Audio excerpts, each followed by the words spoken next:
Since the jet age, fighter pilots have been scrambled to intercept UFOs in our skies. But what happens when pilots are sent with a shoot-down order? Fighter pilots are forced to confront something they have never trained for, and officially does not exist. And when they encounter UFOs, their mission automatically becomes classified. Some pilots claim they can't catch the UFO. Others report their weapons jam when they try to fire. What happens on these missions is often made top secret. Is combat stress affecting pilot testimony? Are UFOs so technologically superior they escape us at will? And what happens when a UFO can even sense a pilot's intent to attack? Join us as we investigate dangerous fighter-pilot encounters with UFOs. A global effort has begun. Secret files hidden from the public for decades, detailing every UFO account, are now available to the public. We are about to uncover the truth behind these classified documents. Find out what the government doesn't want you to know. Unsealed. Alien Files. Exposing the biggest secret on planet Earth. Fighter pilots are responsible for the safety of our skies. It's a dangerous job that takes lightning-fast reflexes and nerves of steel. They are some of the most highly trained professionals in the world. But there is one threat they have not trained for. It's one thing to, be in a dogfight with an enemy aircraft, but a UFO that, for all you know, has technology way ahead of your own. You go up there as a pilot, and what's going through your mind is, I may not come back down again. One incident in the late 1940s, near America's largest gold reserve, strikes fear in the hearts of American pilots and incites a media firestorm. Unsealed case file, the Mantell Incident.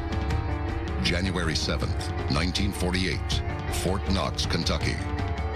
Captain Thomas F. Mantell is a decorated World War II pilot with over 2,000 hours of flight time.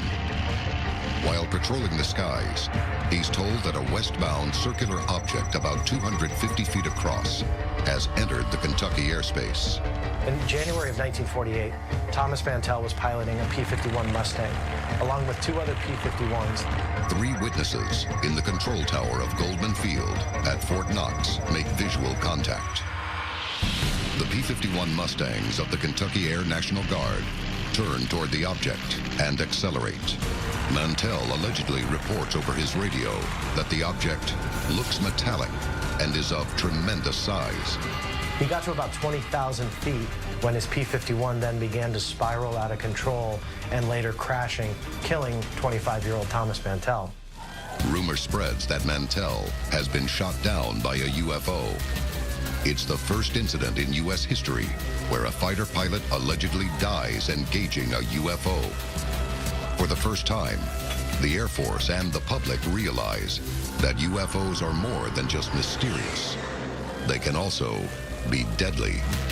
The question is, how did he crash? It didn't crash in the ground like a normal explosion, like if they'd taken the thing and dropped it out of the sky, boom. And the time on his watch had stopped at the time of impact. The other idea is the UFO had an effect on his plane.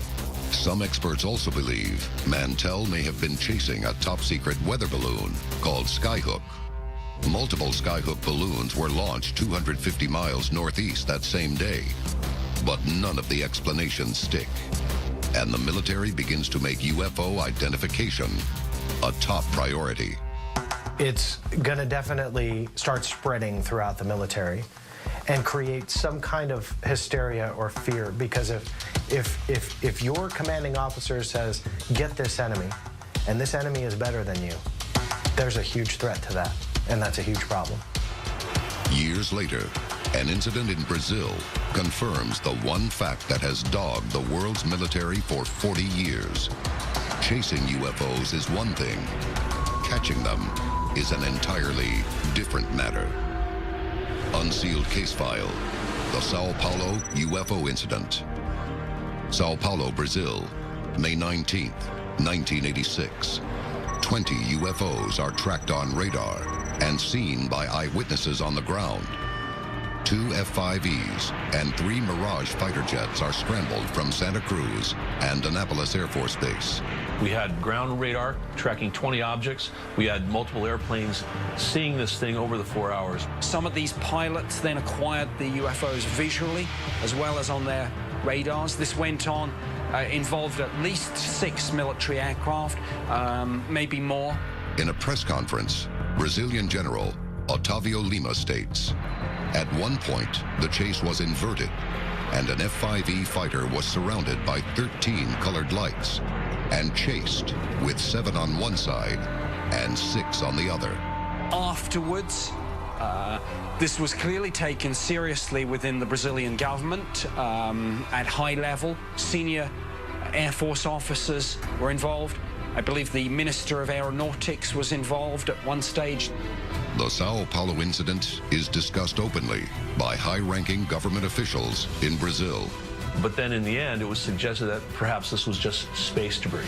Could it have been space debris? Of course, it could have been space debris if space debris likes to sit in one place and hover, but probably not.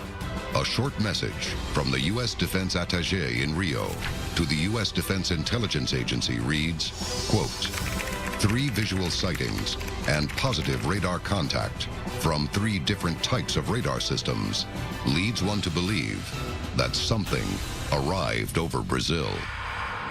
Up next, we reveal one of the most shocking incidents of fighter pilots engaging with UFOs, exposing just how powerless fighter jets can be, even when locked on target. This is Unsealed, Alien Files. Armed with a shoot-down order, jet fighters have been intercepting unknowns in our skies for decades. But what happens when they decide to pull the trigger? Unsealed case file, the Tehran incident. Tehran, Iran, September 19, 1976. A UFO is spotted by civilians and confirmed by the control tower at Tehran's Mehrabad International Airport. The thing was about 300 foot in diameter. It was on radar. The F-4 Phantoms were scrambled. This thing was getting bigger in their screen, and they said, "What should we do?" And control said, "Shoot it down." One pilot gets close to the UFO. He describes it as an extremely bright object, like a small glowing moon. But what happens next defies explanation. A secondary UFO emerges out of the primary UFO and shoots straight toward the pilot's F-4 Phantom. Now, to a pilot, if you see a craft eject something and it's coming at you, it just fired a missile at you. So the next thing that he does is he arms his aim-for missile, flips the switch, and he's going to fire back. And just as he's ready to pull the trigger, everything goes dead in his cockpit. Missiles disarmed, everything's gone. His engines are working, but he's flying, but he can't shoot. It's a terrifying moment for any pilot. And in this case, the unknown objects have defied the laws of physics. Before it impacts his craft, it makes a dip, it loops around his aircraft, and rejoins the original UFO, as pretty much to say, I don't think so, don't even try it. You got to ask yourself the question, what sort of technology can defeat radar, turn off your electronic systems, but keep your engine running, selectively disarm your weapons? What sort of technology can do that? We don't know. We don't have it, but somebody out there does. The Tehran incident is unprecedented in ufology because of the existence of a detailed defense intelligence report filed 3 days later. This is all documented in a 4-page declassified document in the United States intelligence community. This was obviously a very important event. An incident like the Tehran incident, everyone's going to take that seriously, from the CIA to the DIA to the U.S. Air Force. When you read from the first word to the last, reads like science fiction. They cannot explain this case even today. But there is another important document on the Tehran incident, one that explains why top secret agencies are still studying UFOs. The declassified expert assessment reports credibility of many of the witnesses was high. Visual sightings were confirmed by radar, and similar electromagnetic effects were reported by 3 aircraft. You're then confronted with something that is literally out of this world, that has nothing to do with anything they've been trained to. All of a sudden, you go from being the best of the best to quite possibly inferior to what you're facing. And that's a huge threat to any military anywhere in the cosmos. How do you carry out your orders on something that you 5 minutes ago didn't think existed anyway? The final conclusion of the 1976 Tehran DIA assessment states, quote, "An outstanding report. This case is a classic, which meets all the criteria necessary for a valid study of the UFO phenomenon." Whatever was going on in Tehran that night, there was definitely something odd and strange. And the documentation, even decades after the event, can't explain it. Up next, the only known reported case in military history where a fighter pilot is given a shoot-down order and allegedly makes a direct hit on a UFO. This is Unsealed, Alien Files. Top secret government evidence, compelling eyewitnesses, and radar testimony suggest that advanced, unknown technology is threatening our airspace, and we may be powerless to stop it. Many pilots have engaged a UFO, only to have that unknown craft outmaneuver their jets, and worse, disable their instruments and weapons. But what happens when a shoot-down order is given and the pilot fires his missiles? Unsealed case file, the Peru incident. La Jolla, Peru, April 11th, 1980. In April of 1980, an object was detected on radar in Peru. This is about 7:30 in the evening. This is the case of Oscar Santamaria, and he was an Air Force commander who was scrambled in response to an uncorrelated target that was being tracked on military radar. Almost 2,000 personnel are on shift at Mariano Melgar Air Force Base when what looks like a weather balloon is spotted near a high-security area. A UFO had apparently penetrated and was operating within restricted military airspace, and he was ordered to open fire. Pilot Oscar Santamaria Huertas is scrambled in his Su-22 Russian-made fighter jet, equipped with 30mm cannon. Readied with a shoot-down order, he flies directly toward the unknown target. But what happens next is widely considered to be the only reported direct hit on a UFO in military history. So he rolls up on this thing and fires off his cannons into this balloon. He said that unlike any conventional object, he said it was almost as if the rounds from his cannon were absorbed by this craft, whatever it was. It doesn't blow up, nothing happens, it seems to ignore the bullets, and then just ascends into the air at a high rate of speed. Gone. It's a scenario that is every fighter pilot's nightmare. His weapons are useless. Still under a shoot-down order, Santamaria spends the next 20 minutes playing cat and mouse with the UFO, trying to take another shot. When he gets close enough to make solid visual contact, what he sees astounds him. Now, I've met the Commandante, I've heard it from him firsthand. I have absolutely no doubt that this happened exactly as he described.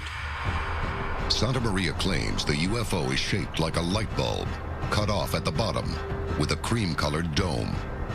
It has no visible means of propulsion, no windows, no wings.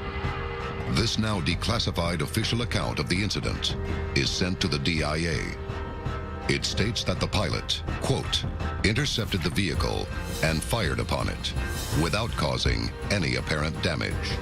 Believing the UFO is advanced technology from an extraterrestrial civilization, Santamaria fears for his life and rapidly descends back to base. Fortunately, the UFO does not follow. It's a combat situation, and any pilot in combat will be under extreme stress. And clearly, if you add to that the factor that you're dealing with an unknown, it takes it to a completely different level. What exactly did Santa Maria see in the skies above Peru? Did he fire upon a UFO? Did he actually make a direct hit? Or did he simply succumb to the intense pressure of intercepting an unknown threat? So there's the extreme stress of combat in an unknown situation and the very realistic prospect of death. So you get this kind of conflict that on the one hand they're involved in this maybe highly classified effort to engage with UFOs, and then after it's all over it's like, hey, this didn't happen. So I think pilots are being put under extreme stress at both ends of the spectrum. During the encounter, it's the combat stress, and afterwards it's that stress of secrecy and threats. Coming up, if aliens exist, are fighter jets committing an act of war when they intercept UFOs? And if so, are we prepared for the consequences?